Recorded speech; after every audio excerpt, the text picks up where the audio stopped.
5 seconds. Sir, I would like to make a few observations so that the Honorable Minister will make a note about the way in which these institutions are being run. It is a good thing that these institutions have been started. But at the same time, we are suffering from lack of coordination in regard to our technical education. We have certain institutes like the Polytechnic, etc., under the Scientific Research and Cultural Affairs Ministry, and they are run through the state governments.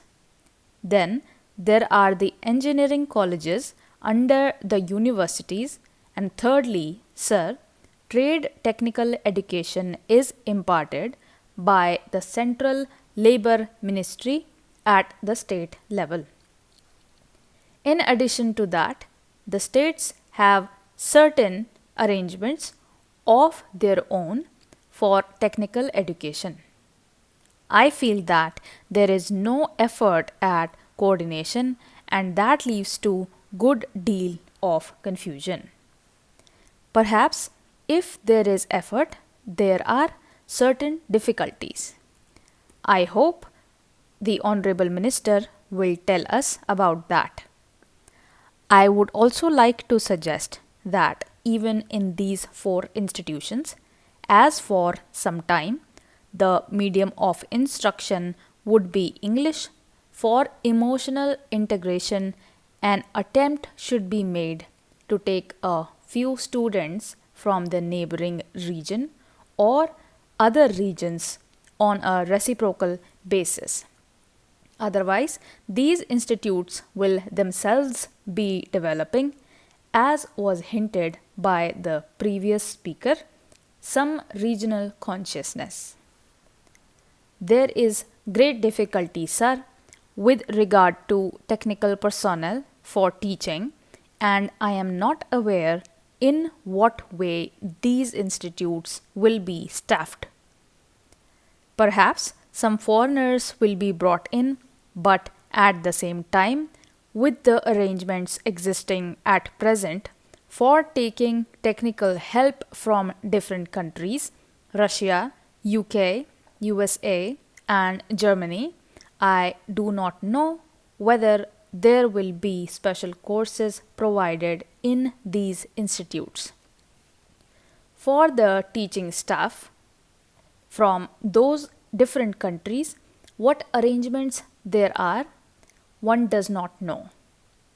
In the present arrangement for teaching, I should have liked to mention the 5th arrangement for teaching at present, provided through the various industrial concerns like Bhilai, Rourkela, etc.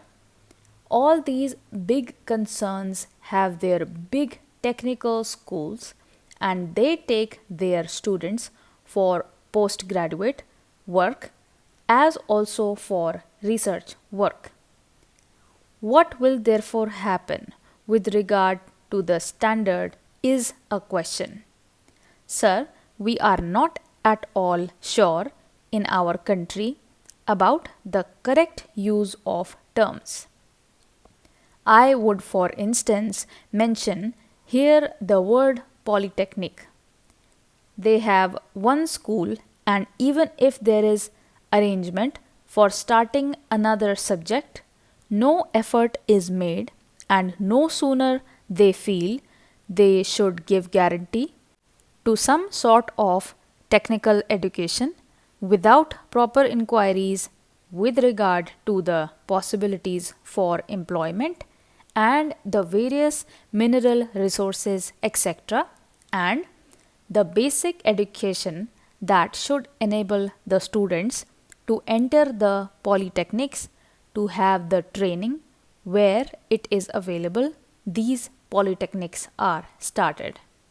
Similarly, there is some confusion about the use of the word university.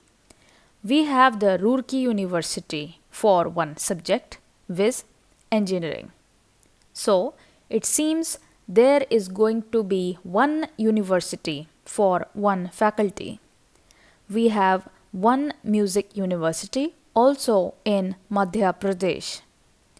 We are going to start, I am told, perhaps a university only for agriculture.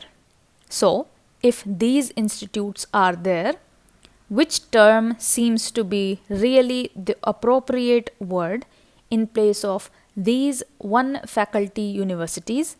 I think the Honorable Minister should take the initiative in determining what should be the exact connotation of these terms. Otherwise, one day, as was pointed out, there will be perfect confusion. There comes also the question of the recognition of the degree given by these institutes. Of course, if the training with the special facilities available and the specially recruited staff available is of a high standard, naturally people would be very anxious to recruit the people who have passed out from there. In the beginning, there will not be any trouble with regard to making use of the graduates turned out from there. But the question of recognition has to be decided on certain principles, and those principles should be laid down and followed from the beginning. Now, I would like also to mention the question about scholarships. It was pointed out that certain scholarships, especially to the children of the working class, should be given. I would like to point out here that there is already provision for that and it is not something new. What I would like to stress is that scholarships should be in larger numbers. The scholarships do not seem to be adequate for the rising standard of living and the cost of living. The scholarships that are given do not meet half the need. There is yet another matter which the Honorable Minister is the proper person to inquire about, and that is the merit scholarships that are available in different states to students for technical subjects or to other students who pass with very high marks are not given by the states if they read outside the state.